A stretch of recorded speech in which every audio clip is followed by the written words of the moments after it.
Bon, je vois Hervé, là, vous nous avez préparé quelques beaux produits, là. Hein. Allez, montrez-nous ça. C'est de saison, on va travailler des girolles qu'on va cuisiner avec un veau, ce veau magnifique, là, bien blanc. Dessus, une petite escalopine de foie gras poêlé.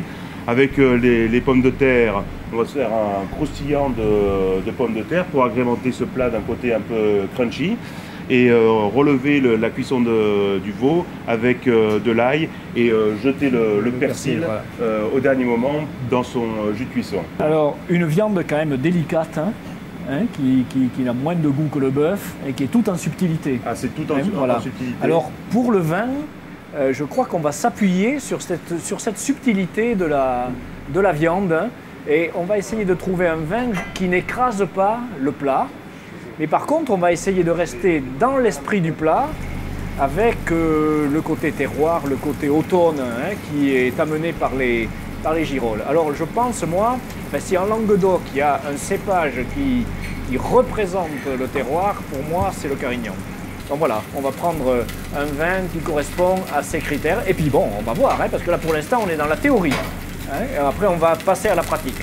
Voilà, alors, pendant que le veau prend de la couleur et prend des arômes, eh bien on va voir, on va essayer de goûter le vin. Alors ce qui est toujours intéressant de faire, c'est bien capter l'aromatique, l'aromatique du plat. Voilà, c'est parfait parce que rien qu'en aromatique, sans avoir goûté le vin, on voit que le fruit du vin va se marier, surtout pour l'instant avec les champignons.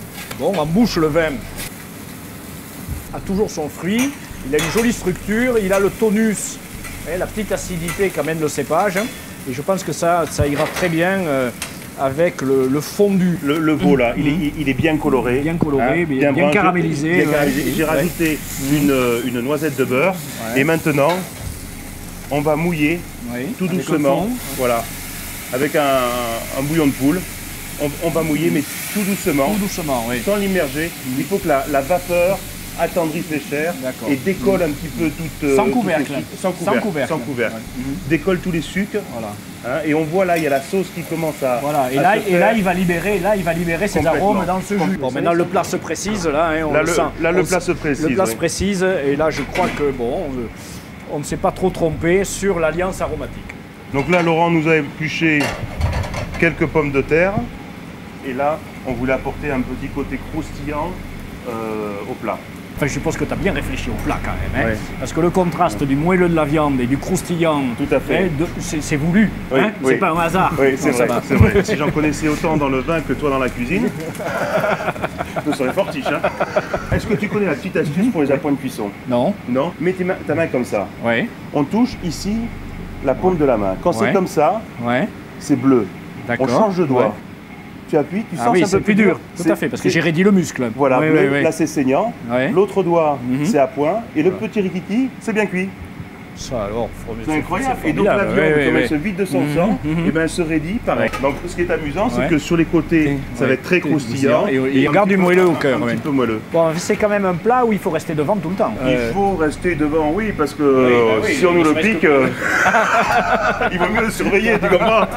Et au dernier moment, on poêle le foie. On va poêler le foie gras. Ce qu'il faut faire savoir, une poêle très chaude, et là, on coupe le gaz.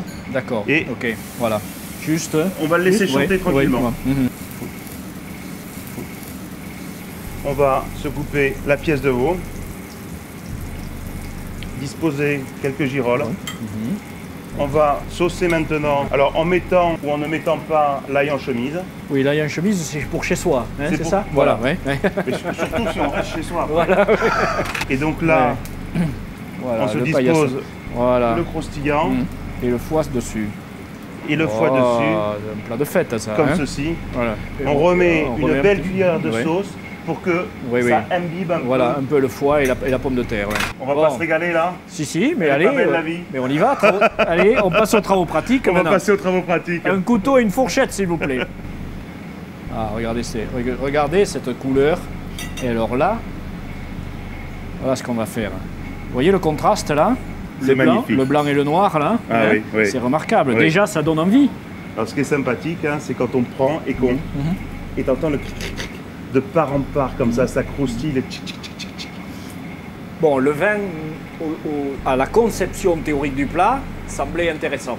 Et là, ça confirme, parce qu'on a une belle alliance entre cette viande qui est toute en délicatesse, hein, ces champignons là qui donnent le côté un petit peu terroir, sauvage, aventure, hein, et ce vin qui est dans le même registre. Et ce qui est surtout très intéressant, c'est que le vin a un petit peu bougé, en ce sens qu'il a perdu son côté un petit peu boisé du départ, hein, qui s'est un petit peu fondu, et par contre, hein, le fruité est mis en valeur.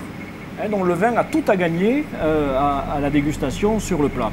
Donc là, je crois ce qu'on a trouvé, à la fois l'alliance un petit peu intellectuelle, hein, un petit peu théorique, et puis l'alliance pratique, parce que quand même, le résultat, c'est de se faire plaisir, le verre à la main et le plat devant soi. C'est hein, ouais, sûr, ouais, c'est sûr. Voilà.